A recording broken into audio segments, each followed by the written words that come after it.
It's Cape Town on the Easter long weekend, a place where tourists from all over the world want to be. And this Easter, the Cape weather rolled out all of its magic.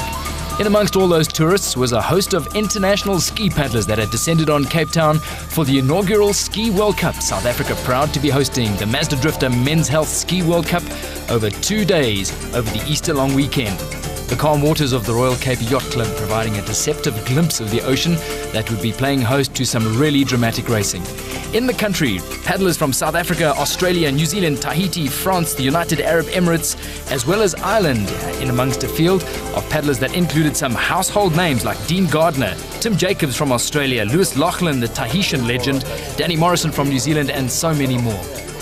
In the days before the first leg, which was going to be the single ski race, the tourists took a chance to go and check out the best that Cape Town had to offer, a bus tour around the peninsula and the inevitable trip up to the top of Table Mountain, where we caught up with Dave Kasane, whose mind was not on the sights of Table Mountain, his mind was on the racing to come.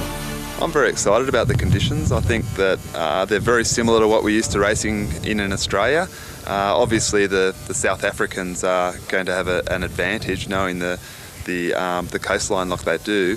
But these sort of conditions we train in all the time, and I think that they'll suit us. I guess the difference here is the water temperature and the fact that in Hawaii you have trade winds that blow over 300 days of the year in one direction. So there's always that risk that having a race in a place that doesn't have trade winds won't be downwind, and downwind is basically what I prefer to race in. Well, it's definitely exciting, the feeling. I think the competition's going to be really hard, especially the South African girls, familiar with the course and local with the area. So it's definitely an exciting proposition. We come across here for big waves. That's what we're here for. We don't want to have flat conditions. We can do that back home. So we come out here for big rolling swells.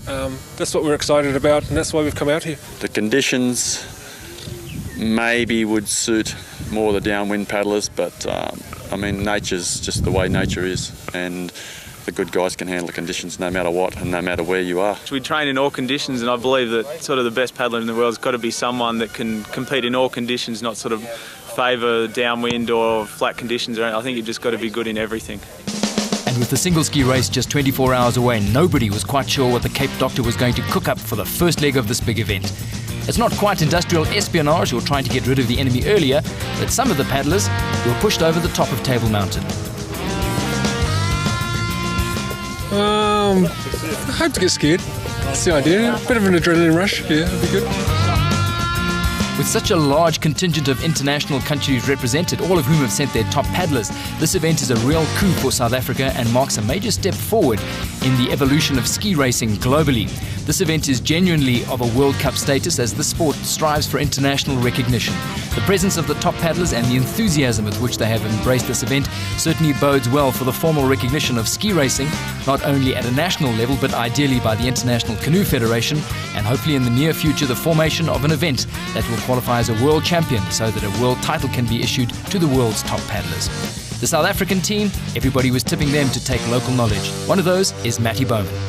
Look, it's a new sport to me, as you said. I've come from a life-saving background, but at the same time, I think most of the guys in paddling did. And we always paddle surf skis in the Ironman and the other events that we do. So we do have a history of using the craft on a sort of smaller basis, but sort of a natural progression into using it full-time. There's not too many chances the guys are going to take, because I think there's one set route through the rocks, and I think the race is going to start really after that.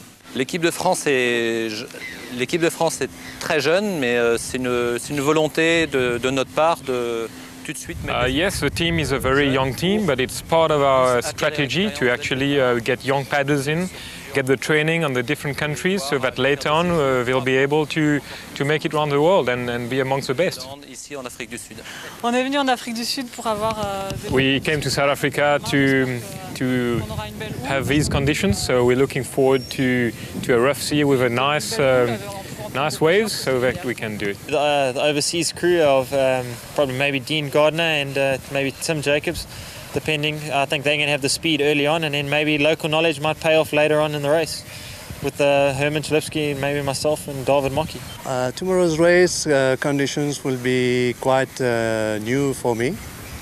I think I'm not used to the kind of swell, water temperature, and probably the wind will be a little bit stronger also. The South Africa team is very faster, and Australia team too, very faster. The team South Africa will be the strongest, I would say, and second I would say the Australians, and hopefully will be third. I really enjoy to be there because it's a long distance for me to come here, and I'm really enjoy to be there. It's going to be difficult. The water is cold, but I think it could be some good surf. And I came here on a veteran, so I hope it could be good for me. It's single ski race day and the nerves are jangling. The weather not playing ball as the race organisers decide where the start will finally be. Well, yeah, I'm really excited about it. It's a great opportunity for me and Travis to come across, and I guess we're serving our apprenticeship with tailwinds, but we're up against a strong field and we've got to back ourselves to go out and try and stick with them. I see the conditions are going to be pretty hard. It's going to be a good race. It's what we all trained for. It's what the guys have been here. They're looking for big conditions, a lot of excitement. This is going to be an exciting race. I'm hoping the wind will pick up a little bit on that side because there's normally quite a long, slow swell on that side. So it'll be nice to have a bit of wind top to actually help assist with that. I don't think we've ever seen such a strong ladies lineup. So it could go in anyone's game, and it'll be interesting to see who takes it. I think we'd have to kind of just do our own thing. I mean, out there you never know who you're going to end up next to, especially all the guys around. So you kind of just got to take it as it comes. That's what the joy of surf skiing, I think. You can't really plan anything. So the massive field of well over 100 skis comes under starters' orders at Hout Bay for the start of this event, which was to finish at Granger Bay down on the Cape waterfront and tackle some of the unique obstacles and challenges that the Cape Peninsula would throw up in between. The swell offshore was running big and everybody was aware of that. The calm waters of Hout Bay providing an opportunity for the early sprinters to get out in front. They'd have to turn around a buoy some way out beyond Seal Island, and then tactics would dominate. Would the paddlers go offshore to look for the big swells, or would they risk the big waves and reefs inshore and take a slightly shorter line into Granger Bay? As the eventual winner of this race, Dean Gardner, was to remark afterwards, it was a privilege to be on the start line with the world's best ski paddlers contesting the first ever Ski World Cup. They're off, and an early start important as the South African team has a strategy to try and dominate and set an early pace as they head out through the small surf at Hout Bay to the first turning point just outside of Seal Island. In the field, some of the world's greatest ski paddlers. Lewis Laughlin from Tahiti, who's a multiple winner of the legendary Molokai Challenge, and a man who is great in big swell conditions. Dean Gardner, who will not be the favourite in downwind conditions, but who is really competent when it comes to lumpy, choppy swell. The South African team has some extremely powerful paddlers. Right up there, Herman Chalupsky, who a few weeks later was to go on and win the Molokai. Hank McGregor, the reigning world marathon champion. Matthew Bowman, the surf lifesaver, whose transition from being a ski paddler and surf lifesaving events to canoeing and ski racing events has been nothing short of meteoric. And David Mocker, who just a few weeks before this event had won the New Zealand King of the Harbour event, setting the tone for what was going to be a massive national showdown between Australia, New Zealand and South Africa. This event is in an individual as well as a team competition, each of the nations selecting specific paddlers that will be representing their countries in the team competition. Daryl Bartho in the team for South Africa, along with some extremely competent paddlers. Graham Solomon, a local in the Cape Town conditions. He'll be hoping to use some of his experience in the big swells of Cape Town as the paddlers leave Hout Bay and they start hitting the massive surf as they head out towards Seal Island. A massive group paddling, still taking advantage of the slip riding techniques as the sea hasn't got too choppy, but the swell picking up all the time. Many of the paddlers have come from far-flung corners of the world to experience the African surf conditions at the southern end of the continent, and the Cape Doctor was not going to disappoint them. The last bit of sheltered water as the paddlers head out into the exposed big surf conditions.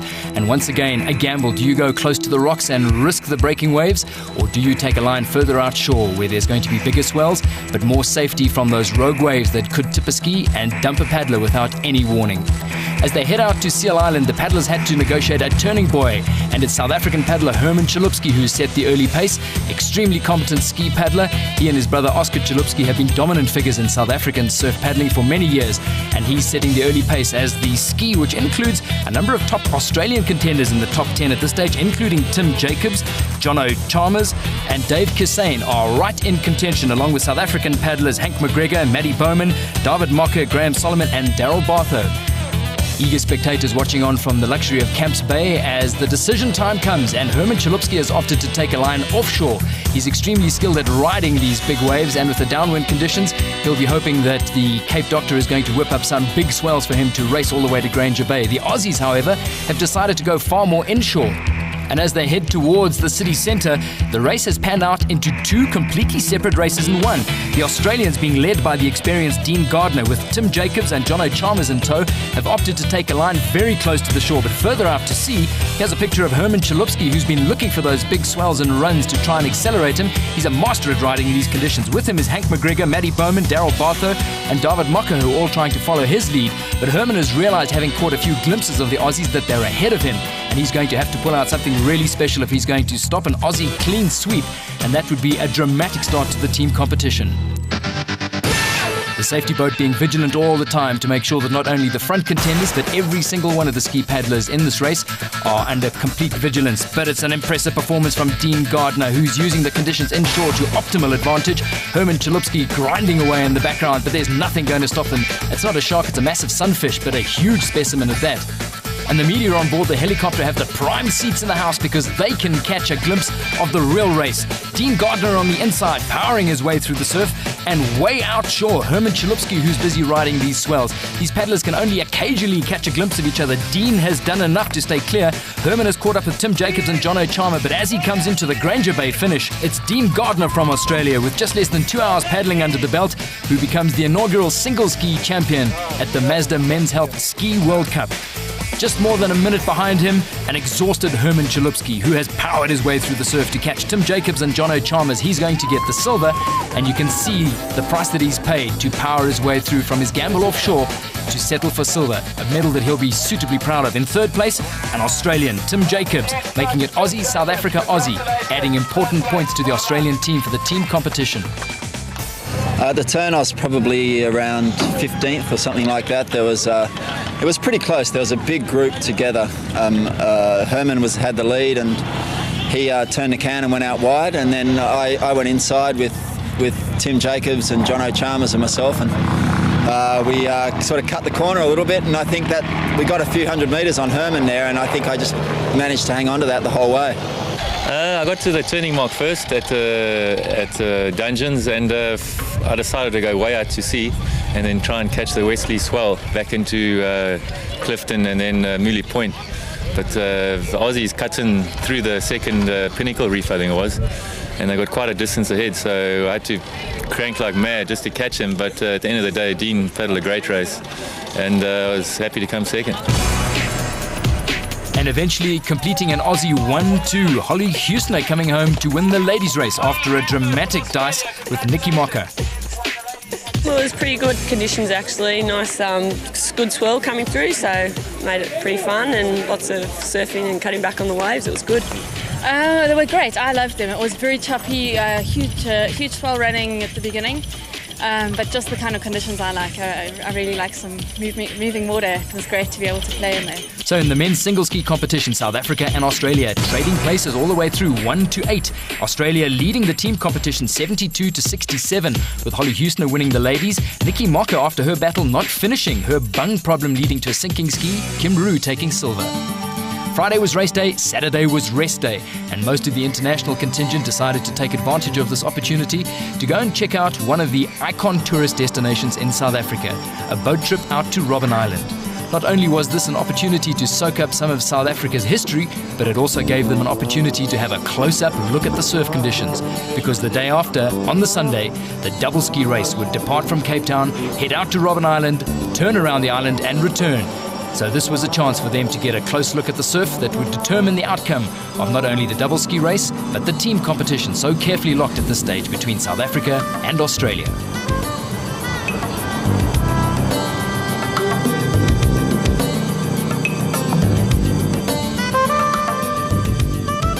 The visit to Robben Island was more than just a tourist outing for the visitors.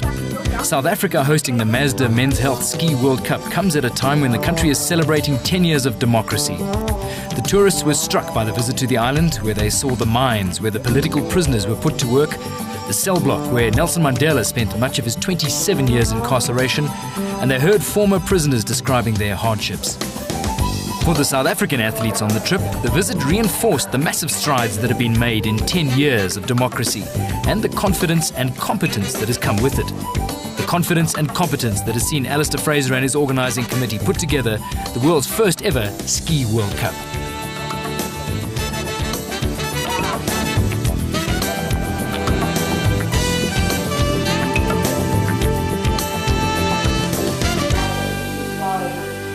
Nelson Mandela lived in what I could only class as a little bit bigger than a shoebox, and it's almost unbelievable to think that you could survive and maintain your faculties in something like that. They're obviously designed to dishearten and obviously punish, but yeah, there wasn't much to it. Today we're at Robben Island, which is been great. It's just everything that you hear is the stories are just unbelievable what the prisoners and wardens went through. I wouldn't like to try and escape from here. It's an 11-kilometre swim across freezing shark-infested waters. I think I'd rather stay here. Well, the most overawing thing about Robben Island, I think, is the fact that the government of the day has just gone to so much trouble and money to confine people that really just had a passion for life. That's the sort of thing that seems to come through when you wander around this place. And all that money and all that energy that the government's put in seems to be wasted because the passions just seem to have grown.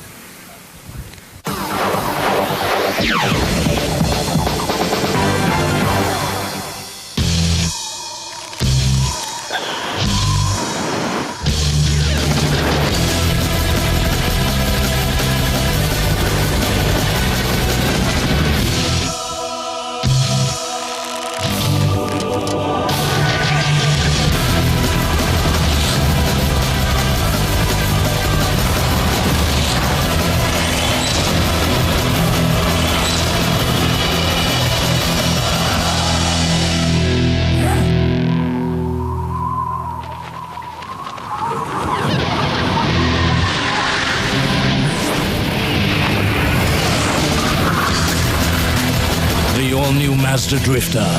Come out and play.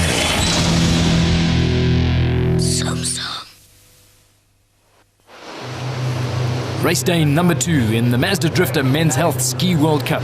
And the race, which was around Robben Island, was started from Blobergstrand after careful consideration of the weather conditions. A massive field of double skis this time, and the team competition delicately poised with Australia on 72 points and the South African team on 67, just 5 slim points separating them. And they're off from Blobergstrand. The surf providing interesting surf conditions, a relatively easy paddle out as the massive field heads out into the Big Blue for a trip that was to take them around Robben Island and a route that would be laced with a lot of tactical decisions.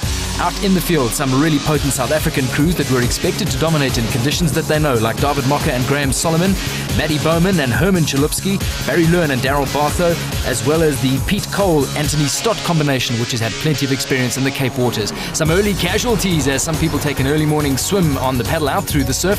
Quick flick of the ski and a deep water entry, they'll be back on their way. 16 skis didn't finish the single ski leg as a result of not being able to cope with the big conditions, but fortunately the well-organized safety crews made sure they all came to shore safely. They're all back on their double skis for today's race. Conditions very different, not nearly as choppy, but a swell rolling which is going to provide a real test. 32 kilometers the course from Blobergstrand out to Robben Island, around the island where there are a number of really dangerous reefs and big breaking waves before they return to the finish at Blobergstrand, where a big crowd can be expected to greet the strong South African contingent that's hoping to pull a big one off over the Australians. The early lead coming from Hank McGregor and his dad Lee McGregor. Lee, 54 years old and a masters paddler, right at the front of this field, leading a strong South African charge at a blistering pace. Some of the international paddlers trying to stay with them. The Aussie crew of Dave Kasane and Dean Gardner, champion in the single ski race, certainly staying with the front bunch, but certainly being made to work in the early morning. There's the leading ladies crew of Kim Rua and Nikki Mocker as one of the paddlers takes a pounding from the waves that are beginning to rear up as the paddlers go anti-clockwise around Robben Island. These two have been separated from their ski, and luckily the vigilant safety crew is able to rescue them. They're doing everything right, making sure that they're visible, holding their paddles up above the water, but they have been separated from their ski, and I'm afraid that's their race over. As the paddlers approach Robben Island and look at that circumnavigation right to left, they'll have to look very carefully at some of the reefs which are littered around the turn. A South African chase led by Lee McGregor and his son Hank is taking a very chancy line down the inside. There are some big waves breaking. There's Alexa Lombard and Donia Kamstra putting in a charge in the ladies' race. But on the inside, Ann Stott and Peter Cole was joining the bunch that was taking the McGregor-led charge down the inside of the island and paid the price because they were caught by a breaking wave. They were knocked right off their ski by the breaking wave and had to do a very quick re-entry right there and then, but it certainly cost them their place on the front bunch. And that left 4 South African boats in this dangerous charge on the inside of the reef, along with the McGregors, David Mocker and Graham Solomon, who know these waters pretty well, Herman Chalupsky and Maddie Bowman, and Daryl Bartho with young Barry Lewin. 4 boats in it, with the Australians having opted to go on the outside. Dave Kasane and Gardner with a lot of work to do as they turn around Robben Island and start the charge back to Blouberg. The swell is now running strongly behind them. They'll be able to pick up some great downwind runs. Look at the speed they get off the face of that wave as they head off towards Blouberg. And now some careful thought has to be given to the approach to Blouberg to make sure that they finish in the right position. Chalupsky and Bowman kicking right. They're riding a wave brilliantly, but they know they've got a lot of work to do because on their right, David Mocker and Graham Solomon have taken a line which is taking them straighter into it. Chalupsky and Bowman falling off the back of that wave, and now they're grinding. This is a 2-horse race. Mocker and Solomon have taken a brilliant run which is taking them straight into the finish, but Chalupsky and Bowman are now grinding in from the left, both in view.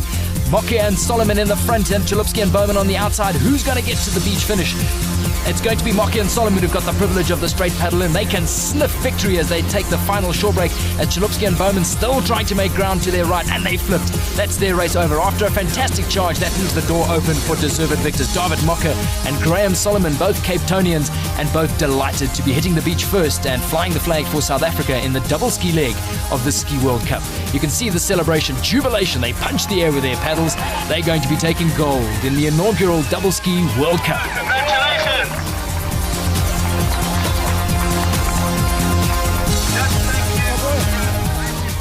39 seconds and somewhat dejected after their swim at the end of a truly dramatic race. Silver going to Herman Chalupsky and Maddie Bowman, with just behind them Daryl Bartho and Barry Lewin adding another place for the South African team in the team competition.